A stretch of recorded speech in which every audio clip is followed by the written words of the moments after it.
The new Power Start Part 10, Market and Rook in Forge of Empires.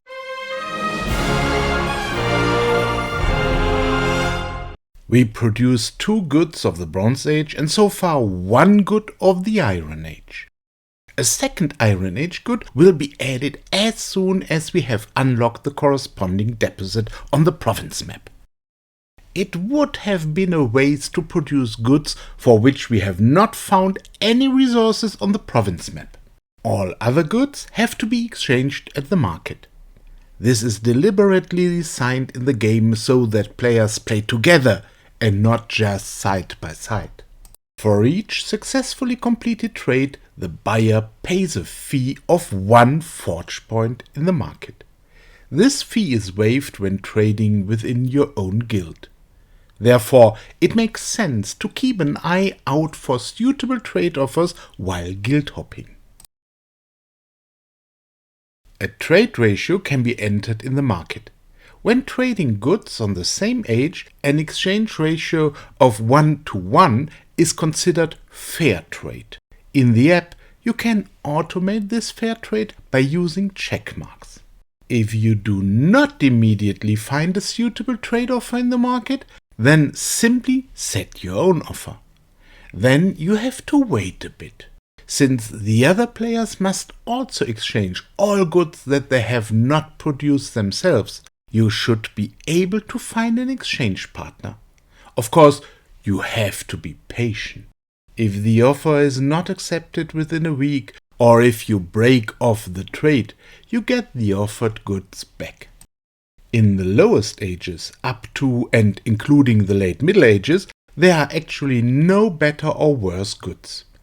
If one trades goods of the next higher age, an exchange ratio of 1:2 is considered appropriate.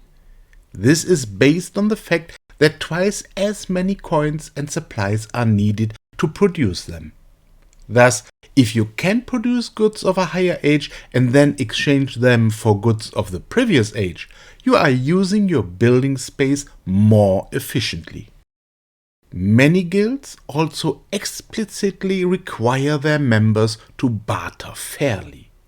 Other guilds subsidize new players through deliberately unfair trade. Be sure to ask what the guild's policy is, as violations can result in expulsion. There are players who assert themselves as traders in the game and then of course want to earn something from every trade. This is basically not a bad thing. Prices are based on supply and demand. However, only accept these unfair trade offers if the urgently needed good cannot be obtained otherwise. Playing ahead helps to avoid situations in which you need a good very urgently. So always check what the next researchers need and build up stocks in time. Some players also sell their goods for forge points. Since a new player has very few forge points, you should only use this if there is no other possibility. It is always worth looking for bargains. Occasionally, guilds urgently need goods of a certain age and are then willing to pay above average for these. It's nice when you can pick up such bargains. As the population grows, so does the need for happiness. Cultural buildings increase happiness, but they also consume space. From the Iron Age on, there is a possibility of a flanking measure. Building better streets also increases happiness. This does not cost any additional space, since the new streets are simply built over the existing streets. Only if this is not enough, a cultural building will be built. As always, at the end of the video, some battles. Today, the conquest of the province Ruug. This is the narrow province south of the river. As long as we have soldiers as the only Iron Age unit, the team formation decision is very easy. However, soldiers against heavy units are not ideal. We can keep the horsemen coming, Bushes give our soldiers a little better defense. With that, the 4 horsemen are quickly defeated. Against the much fiercer heavy units, we take advantage of the fact that they can only hit back once each turn. So, if we need 5 hits to defeat a heavy unit, we only receive a single counter hit. When the last opponent unit hits, we feel how strong it is. We retreat the wounded units into the bushes and let the still fully healthy unit make the dangerous first blow against the heavy unit.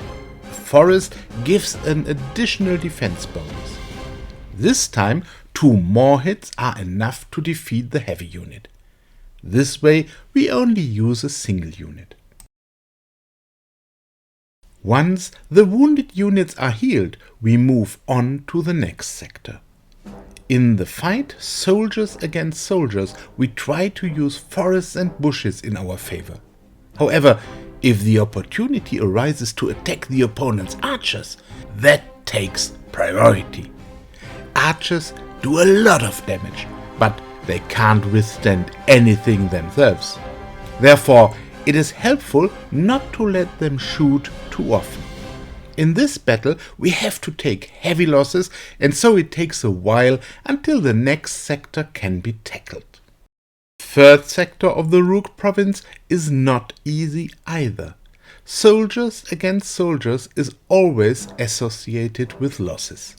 In addition, the opponent's ballista are already hitting our units while they are on the long way to the other side of the battlefield.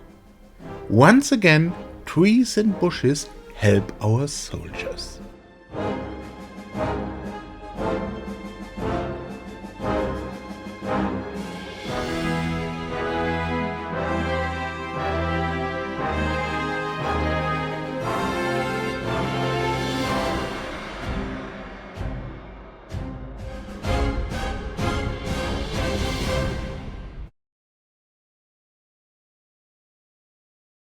Then, in the 4th sector, we again face a mixed team of soldiers and archers. This brings even more big losses. Reproducing the soldiers is not expensive, but it forces long gaps between the battles. Therefore, progress on the province map is somewhat slow at the moment.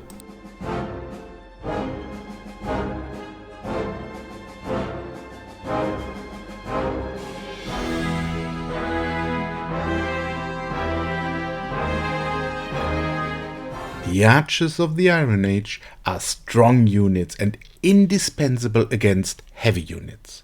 Therefore, I can only recommend every player to build an archery range.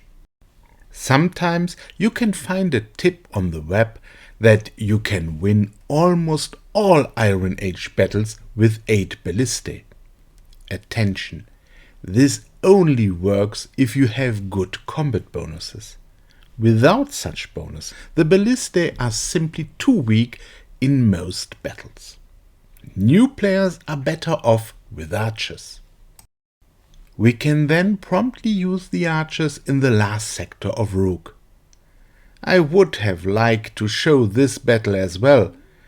Unconcentrated for a moment, I pressed the auto-combat button out of habit.